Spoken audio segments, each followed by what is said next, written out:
श्री स्वामी समर्थ. प्रत्येक माणसाच्या मनात एक प्रश्न नेहमी येत असतो आणि तो प्रश्न खूप सतावत असतो की माझ्या समोरचा माणूस इतका सुखी आणि आनंदी कसा? कारण तो किती पाप करतो, वाईट कामे करतो, कुणाशी नीट बोलत नाही, घरात आई वडिलांचा अपमान करतो, तरी त्याच्याकडे सगळं सुख असं का?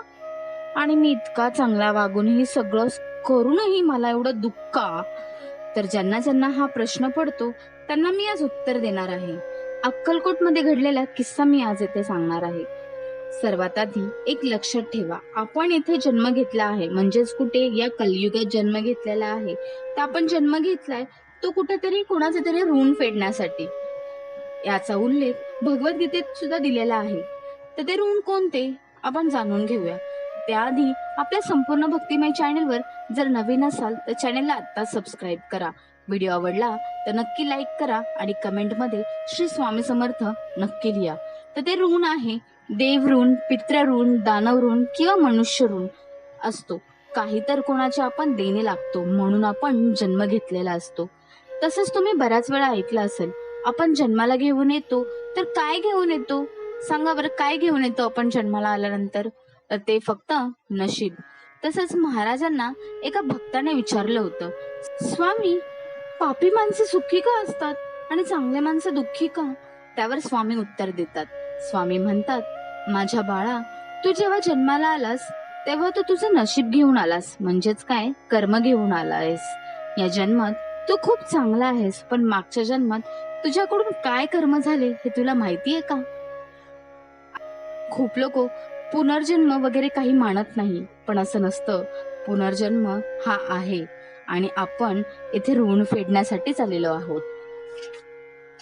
आता तुम्हाला एखाद्या व्यक्तीकडून खूप त्रास होतोय, त्याने तुमचे पैसे घेतलेले आहेत, तो तुम्हाला पैसे परत देत नाहीयेत.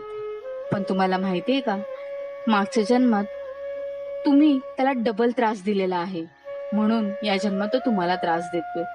ऋण फेडण्यासाठी आपला जन्म आलेला आहे. येथे स्वामी त्या भक्ताला तेच सांगतात की तू तुझे चांगले कर्म ठेव, चांगले कर्म कर. भले तो समोरचा पापी आहे, पण त्या मागच्या जन्मात खूप चांगले कर्म केलेले आहे.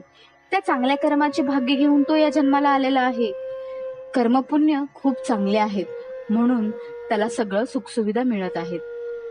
स्वामी वाईट लोकांना भरभरून देतात, सगळं काही देतात, कारण ते त्यांच्या मागच्या कर्माचे पुण्य आहे. एक लक्षात ठेवा, स्वामी जरी त्या पापी लोकांना सगळं काही देत असले, त्यांच्याबरोबर कधीही नसतात, त्यांचा हात कधीच धरत नाही.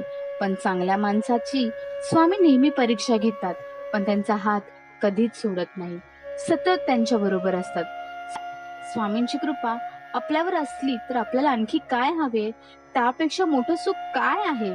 त्यावेळी स्वामींनी त्या भक्ताला उत्तर दिले, मी वाईट लोकांना भरभरून देईन, पण त्याचा साथ मात्र कधी देणार नाही.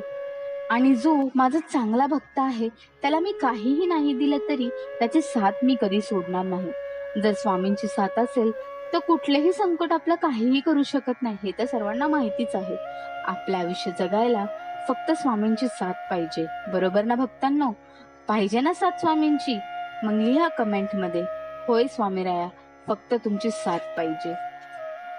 असेच नवनवीन व्हिडिओसाठी चॅनेल आता सबस्क्राईब करा. धन्यवाद.